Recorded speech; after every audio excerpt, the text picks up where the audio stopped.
मेरा नाम है बर्ग। सबसे ज्यादा बिकने वाली किताब the parable of the pipeline का राइटर। मेरी किताब की शुरुआत होती है पाब्लो एंड ब्रूनो की कहानी से, जो दो अलग रास्तों से अपने पैसे कमाना चाहते थे। आप जो देखने वाले हैं वो एक मजेदार एनिमेटेड कहानी है, तो आराम से बैठिए और जीवन को बदलने वाले इस सबक को देखें। The parable of the pipeline. दूर एक सुंदर वादी के पास एक गांव में दो दोस्त रहते थे, पाब्लो और ब्रूनो। ये दो नौजवान एक बेहतर जिंदगी का सपना देखते थे। हमेशा अपने सपने के बारे में बातें करते कि कैसे गांव में वो दो सबसे ज्यादा सफल बने। वो मेहनत करने से नहीं डरते थे, बस अपने लक्ष्यों और सपनों को पूरा करने के लिए अवसर की तलाश करते। एक दिन उन्हें वो अवसर मिल ही गया।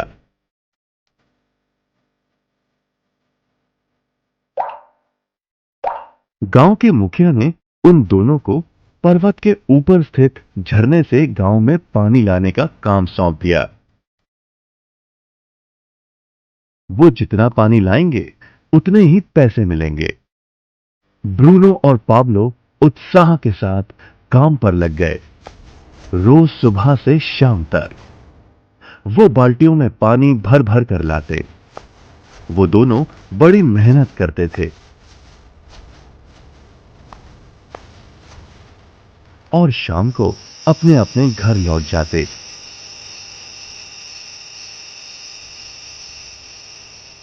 ब्रूनो अपने काम और पैसे दोनों से खुश था। उसे यकीन था कि अपने कमाए पैसों से वो अपना सपना पूरा कर पाएगा।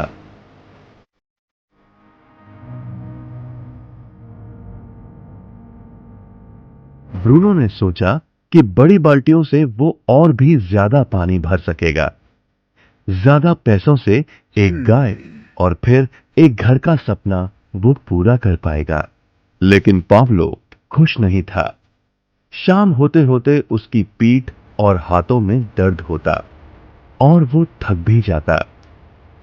कि आसान तरीके से पैसे कमाने के बारे में वो सोचने लगा। एक दिन पाब्लो के मन में विचार आया। पर्वत के झील से गांव तक पानी पहुंचाने के लिए पाइपलाइन के निर्माण का विचार। इस पाइपलाइन से गांव में पानी आएगा, वो भी बिना कोई बाल्टी उठाए। बड़े उत्साह के साथ वो अपने विचार को कार्य में बदलने के बारे में सोचने लगा। जाहिर है पाब्लो ने अपने मित्र ब्रूनो को इस काम के बारे में बताया और उसे पाइपलाइन के निर्माण में मदद भी करने को कहा। ब्रूनो को ये एक पागलपन लगा। ब्रूनो सिर्फ आज कमाए पैसे से क्या करे यही सोचता।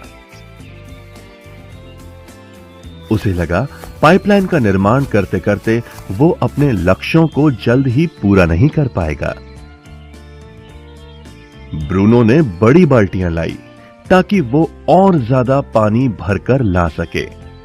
उसे यकीन था कि इस तरीके से वो ज्यादा पैसे कमा पाएगा। पाब्लो ने अकेले ही पाइपलाइन का निर्माण करने का निश्चय किया।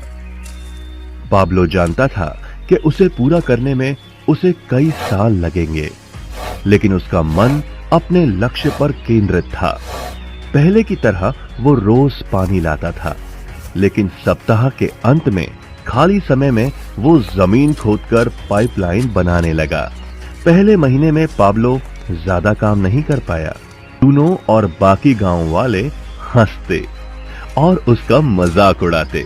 वो कहते वो देखो पाब्लो द पाइपलाइन मैन। इस दौरान ब्रूनो की कमाई दुगनी हुई। उसने गाय खरीदी और एक बड़ा घर भी। उसकी जीवन शैली बदल गई। काम के बाद वो बार में बैठता। अब वो अपनी कमाई पर जीने लगा। लेकिन ब्रूनो को इसका एहसास।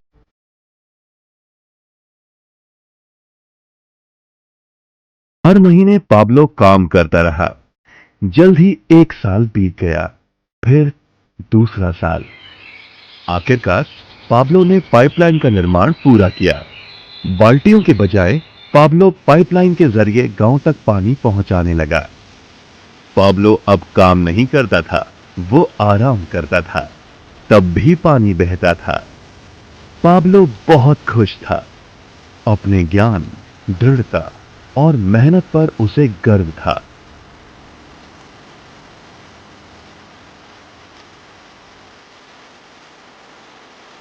पाइपलाइन से पानी बहने लगा और उसे पैसे मिलने लगे।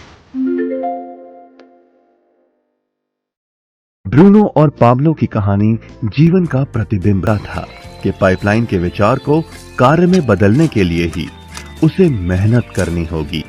पाइपलाइन बन जाने के बाद उसे सिर्फ पानी के बहाव की और ध्यान और निर्देशन का काम करना होगा। इससे उसे नियमित रूप से पैसे मिलेंगे। पाब्लो ने हमें सिखाया कि कैसे पैसे कमाने के लिए हमें हमेशा अपना सारा समय नहीं देना पड़ता है। सचमुच और भी कई तरीके हैं। अब आप ही बताइए, क्या आप अभी भी ब्रूनो की तरह पैसों के बदले अपना सारा समय देते हैं, या फिर आप पाब्लो बनना चाहते हैं? यदि पाब्लो की तरह आप भी खुद एक पाइपलाइन का निर्माण करना चाहते हैं, तो उनसे संपर्क करें जिन्होंने आपके सामने ये विचार प्रस्तुत किया। आप पाइपलाइन का निर्माण आज ही कर सकते हैं। दोस्तों, मुझे पूरी उम्मीद है कि ब्रूनो और पाब्लो की इस स्टोरी से आपने जीवन बदलने वाली शिक्षाएं ग्रहण की होंगी और आप सभी पाइपलाइन बिल्डर बनना चाहते होंगे। पाइपलाइन बिल्डर यानी उद्यमी बनने का आरंभ कीजिए, आज ही सियागो कीजिए। धन्यवाद।